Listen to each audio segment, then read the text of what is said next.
নমস্কার। অন্নপূর্ণা নিয়ে একটি বিশাল বড় খবর। আগস্ট মাসে অনেক মহিলার নাম বাদ হতে চলেছে এবং যাদের নাম আন্ডার ইনকোয়ারিতে রয়ে গেছে তারা কি আগস্ট মাসে টাকা পাবে এবং কারা কারা 3,000-এর বদলে 6,000 পেতে চলেছে, অবশ্যই জানার জন্য ভিডিওটি শেষ পর্যন্ত দেখবেন এবং আমার চ্যানেলটিকে সাবস্ক্রাইব করে নেবেন। সরকার নিজেকে মানবিক সরকার বলে, কিন্তু জুলাই মাস শেষ হতে চলেছে, এখনো অনেক মহিলার নাম আন্ডার ইনকোয়ারিতেই রয়ে গেছে। ভোটের আগে সরকার বলেছিল সবাই পাবে। भारतीय जनता पार्टी की सरकार हर महीने 1 से 5 तारीख के अंदर 3,000 रुपया हर माता के बैंक अकाउंट में ट्रांसफर करेंगे। তারপর বলল, ভেরিফিকেশন কিছু বিষয় নেই, মানে যারা লক্ষ্মী ভান্ডার পাচ্ছে তাদের নামতেই ট্রান্সফার হয়ে যাবে অন্নপূর্ণা।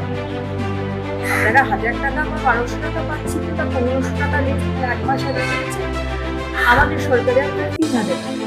তো আগস্ট মাসে অনেক মহিলার নাম অন্নপূর্ণা থেকে বাদ হতে চলেছে। তো কাদের নাম বাদ হবে? যাদের স্বামী চাকরি করে এবং পেনশন পায়, তারা অন্নপূর্ণার ফর্ম ফিল আপ করেছিল এবং তারা অন্নপূর্ণা পেয়ে গেছিল, তাদের নাম বাদ হতে চলেছে। তারা আগস্ট মাসে অন্নপূর্ণা পাবে না, তাদের টাকা ফেরত দিতেও হতে পারে। কিন্তু যাদের যাদের এনকোয়ারি হয়ে গেছে একমাত্র তারাই আগস্ট মাসে পাবেন। যাদের এনকোয়ারি এখনো হয়নি তারা অপেক্ষা করুন, এনকোয়ারি দ্রুততার সঙ্গে হচ্ছে। যাদের এনকোয়ারি এখনো হয়নি তারা একমাত্র কমপ্লেন করতে পারেন এবং বলবেন আপনাদের এনকোয়ারি যেন দ্রুততার সঙ্গে করা হয়। এনকোয়ারি হয়ে গেলে আপনি আপনার স্ট্যাটাস চেক করে দেখতে পারেন আপনার নাম অ্যাপ্রুভ হয়েছে কিনা। দেখুন, সরকারের তরফ থেকে অফিসিয়ালি এখনো পর্যন্ত বলা হয়নি যে যারা জুলাই মাসে অ্যাপ্লিকেশন করেছেন কিন্তু আন্ডার এনকোয়ারির জন্য তারা টাকা পায়নি, তারা আগস্ট মাসে কত টাকা পাবেন। তো আগস্ট মাসে আপনার কত টাকা ঢোকে অবশ্যই কমেন্টে জানাবেন। 31শে আগস্টের আগেই ভেরিফিকেশন করে নেওয়া ভালো, কারণ 31শে আগস্টের পর ভেরিফিকেশন নাও হতে পারে, কারণ 31শে আগস্ট অ্যাপ্লিকেশনের লাস্ট ডেট। অবশ্যই ভিডিওটিকে